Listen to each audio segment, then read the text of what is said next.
Hello and welcome to Chat Off the Mat. I am your host, Rose Whippich, and today's episode is a little different.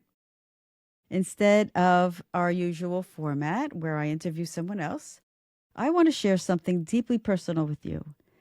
In just a few weeks, on October 16th, I'm launching my very first book. It is called Empress Rising. Own your energy, trust your wisdom, and rewrite the rules of aging. 62 years old. I'm doing something I always wanted to do. Never thought maybe I would do it in this lifetime, but it was always a thought. It was always a dream of mine. And today I want to tell you why and why I'm excited about it. You know, people keep asking me, Rose, why now? Why are you writing a book at this stage? Or how can you do this? Like, wow, you're writing a book. And I have to kind of chuckle at the question because, in and of itself, it reveals exactly why this book needed to be written. Why now? Because this is exactly when I have something important to say. Well, for too long, we've been told stories about what happens to women after 50. We're supposed to slow down, step aside, become invisible. We're supposed to accept being called hags, crones, old lady, and just accept it. We're supposed to fade into the background of our own lives. At least that's what we think sometimes. But here's what I discovered. None of that is true. My awakening to this didn't happen overnight. It's been a gradual realization building over, let's say, the past decade. I remember walking into a room and suddenly felt overlooked. And maybe part of it was my own thinking, right? Not being accepted, looked at, acknowledged. And it's all good because who am I, right? And I was probably like my mid 50s, perhaps, or even earlier than that. But I noticed something different. Younger eyes looked past at me. Their attention went to voices that sounded, well, like mine used to sound, right?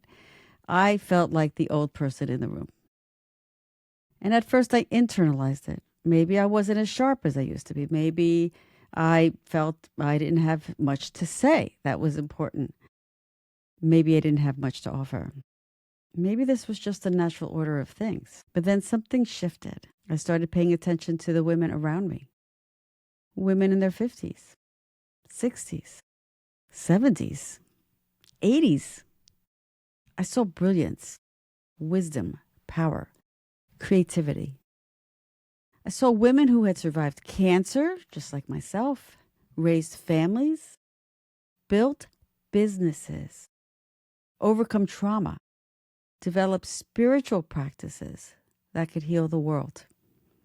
I saw women with so much to give, so much wisdom to share. And I realized the problem wasn't with us. The problem was with the narrative. You see, I come from a family where my mother died at 49 from breast cancer. When I was diagnosed with the same disease at almost the same age, I made a decision. I wasn't going to accept any limitations on what my life could be. I wasn't going to live small because some voice, whether internal or external, told me my time was up. I'm done. I'm too old. So the concept of the Empress started to form in my mind. Actually, it really fully crystallized one morning last June, when everything clicked into place. I had been reading more about the crone and the triple goddess archetype, you know, the maiden mother crone. And I was studying this traditional framework that's supposed to honor the stages of a woman's life. And it's a beautiful concept, right?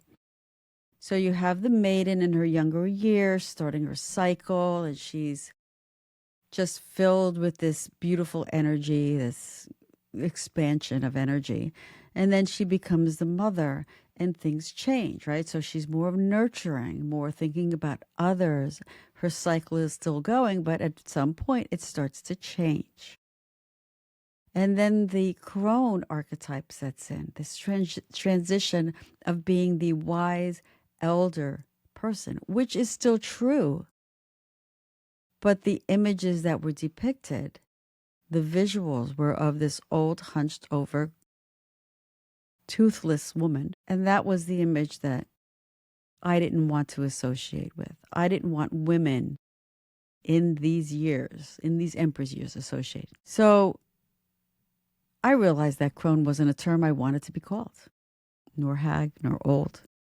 These words just didn't capture how I felt inside or how I saw myself and other women in their wisdom years. One morning, when the veil between the worlds is thin, subconscious to conscious, I start to really sometimes come up with some ideas and concepts. Well, this one particular morning, I started getting ideas, downloads of content, of words, of script around this Empress energy. That's what it was originally called, embodying the Empress energy. And I got up, grabbed my notebook, a notebook. I have many. And I just started to write. And I started to think, wow, this is something. What if we changed the image? What if instead of crones, we saw ourselves as empresses? Changed the language around it. And as I was writing all these things, it was almost as if I couldn't really keep up. And I wrote them longhand, right? No typewriter.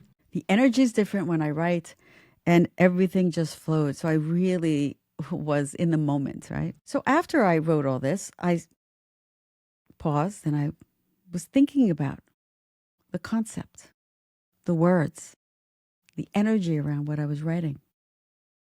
And I thought, wow, an empress. I want to be called an empress. Because an empress is a woman who rules in her own right. She's regal, wise, and powerful. She's gathered abundance through her life experiences.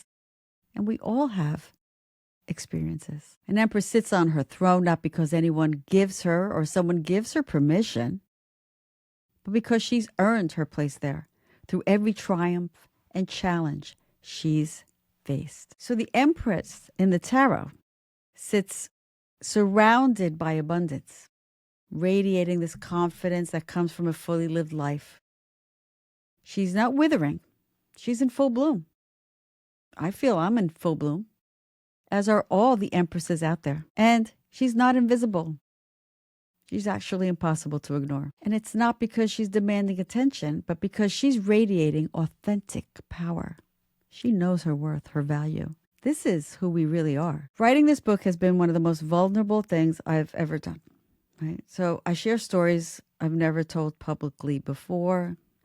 I've mentioned my breast cancer journey, but more about the toxic relationship that literally made my body hurt until I found the courage to leave.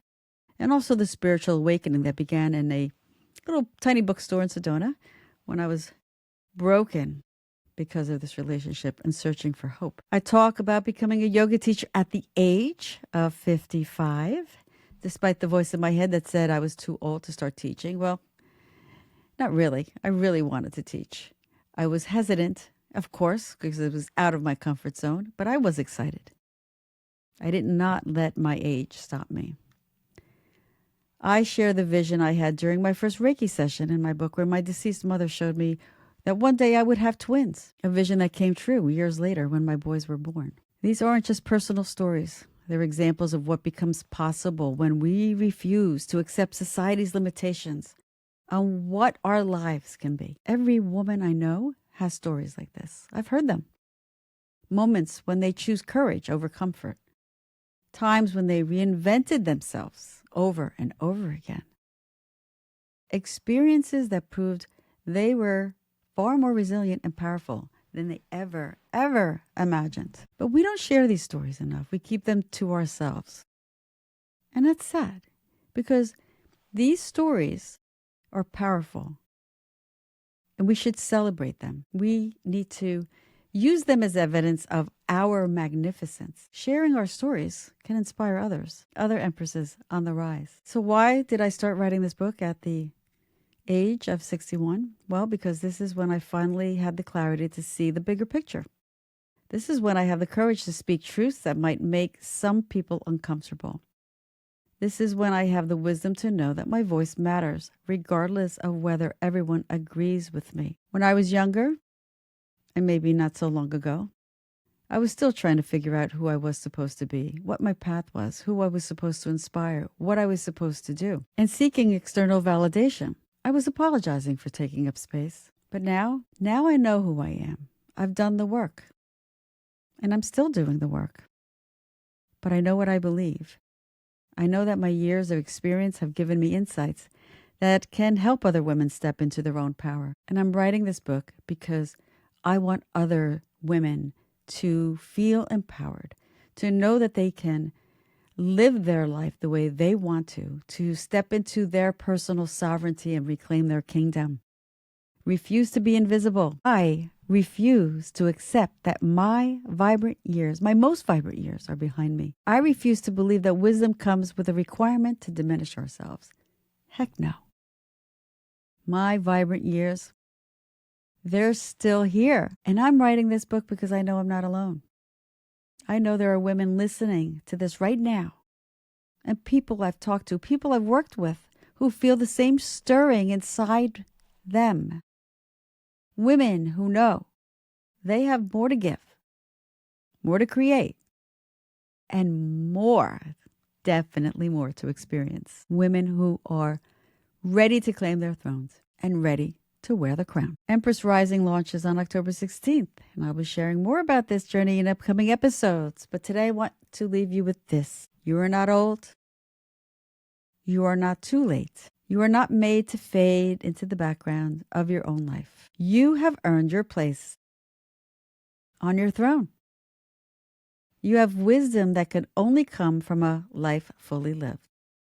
You have power that deepens with age rather than diminishes. Whether you're 45 and worried about what comes next, 55 and feeling overlooked, 65 and being told you should slow down, or even older, this message is for you. This book is for you. Your Empress years aren't coming. They're here. The only question is, are you ready to claim your throne? Well, that's all for today's episode of Chat Off the Mat. Thank you for listening. If you're interested in the book, there is a wait list on my website. You can follow the links in the show notes at rosewhippish.com. I would really love for you to join the royal court and be a part of this community of rising empresses. So let's straighten our crown and step into our power. Have a beautiful day.